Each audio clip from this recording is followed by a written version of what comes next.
and we have such an illustrious guest today, Francis Ngannou.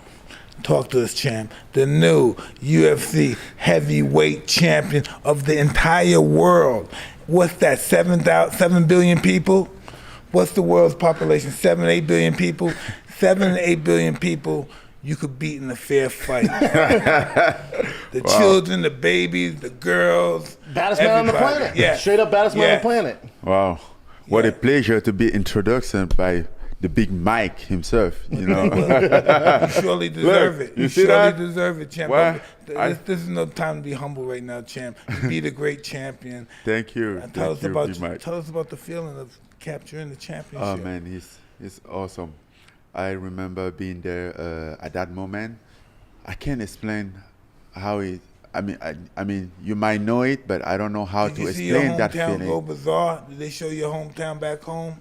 Yeah. Did you see the people in the stadium? Have you seen it, Mike? Yeah. It's great.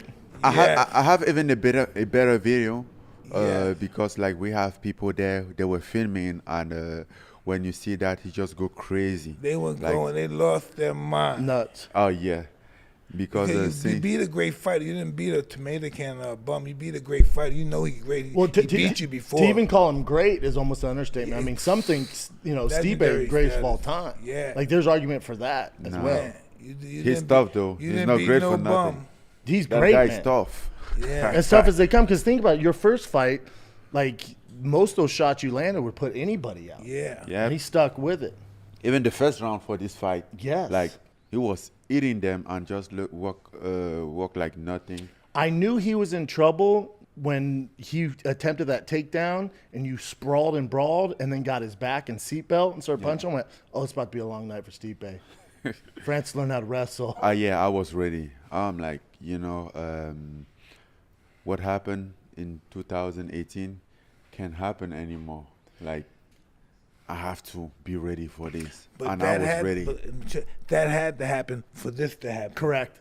Yep. If that don't happen, you don't come here. Because I don't think you were ready. That's true. Yeah. That's true. Yep. Like, Because is it fair to say, like, if you would have won that first time, I don't know, because you look at the potential matchups you have in the future, which we'll get into, but I don't think your legacy would be cemented like it's going to be now, because that first fight, you needed that loss to get to where you're at now. Not just my legacy, like even my fight IQ, my understanding of the game. Mm-hmm. I mean, he was just like 4 years and a half since when I get into MMA.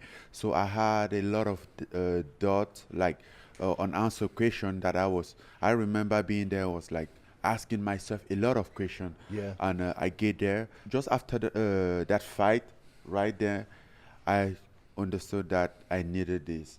I mean, it wasn't like the best outcome, what I was expected, but I knew that from this fight, I'm gonna go far. I kind of like circle the fight and understand like how it works now. So I'm gonna be ready for the next time.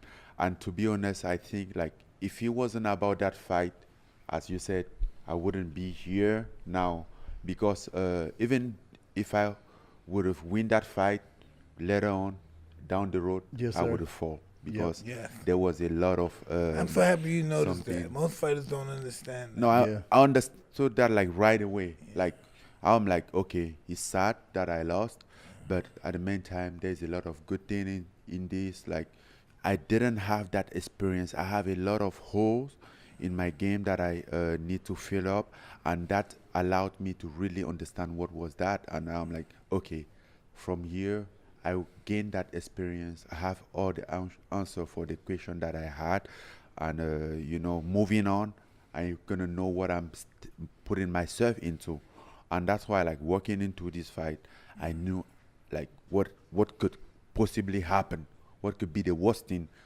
to happen. Like, I was ready. Like, okay, doesn't matter what happened, I will be here. I will have an answer for that.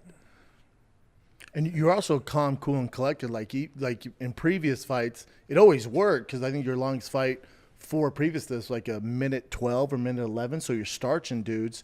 And I was like, man, let's see if Francis has, if his IQ's gotten higher, because you did rock Stipe, and I was like, oh, here he goes. And you stayed calm, collected, and just weathered, just you didn't rush in like an inexperienced guy would do. Exactly. And that's what's scary to me.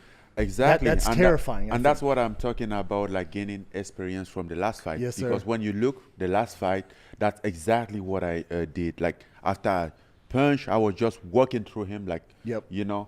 and you can't walk to a champion like that. No way. And I'm like, no, there's something. Then after that fight, I went back, watched his tapes. I'm like, this guy is tough. You can't just go there, expect to just walk through him. No, like he's not that, gonna fall.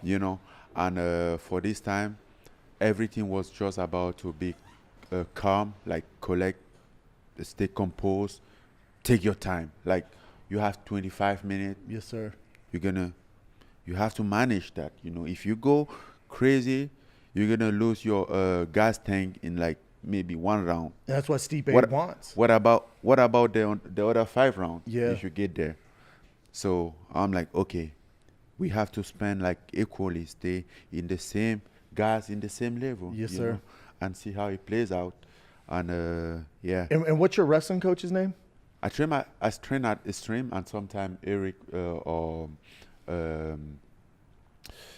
or Dennis, who Yeah, I think Yeah. it's Eric, because going into the fight, Yeah. I said, and it got to your coach because he was like, "What is Shab talking about?" Because I said, everyone's like, "France is so much better. France is so much better," and all I said was, "We don't know," and it's not his fault, but he's been starching everybody in those 4 previous fights. His longest fight was a minute 11. He starched everyone. So I said, the verdict's not out if his wrestling's any better. That's all I said. I think he was like, "What the hell, Shab?" And then after this fight, I went, "Holy shit, his wrestling's way better." They were right. You know what I'm saying? Yeah.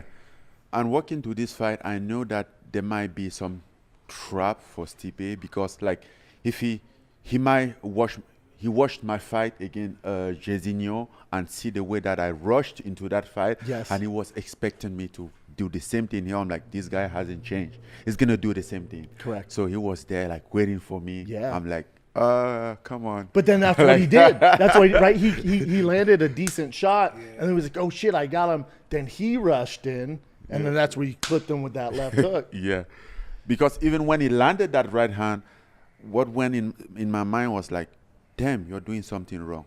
Because I knew we've been working on, I knew that the Stipe step back right is his best punch. Yep.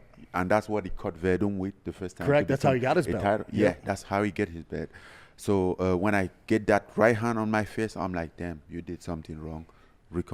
Resettle, calm down, and collect. And then he was just running to me with his hand like this. Like Rosenstruck. Like the Rosenstruck. He was doing what you did against Rosenstruck.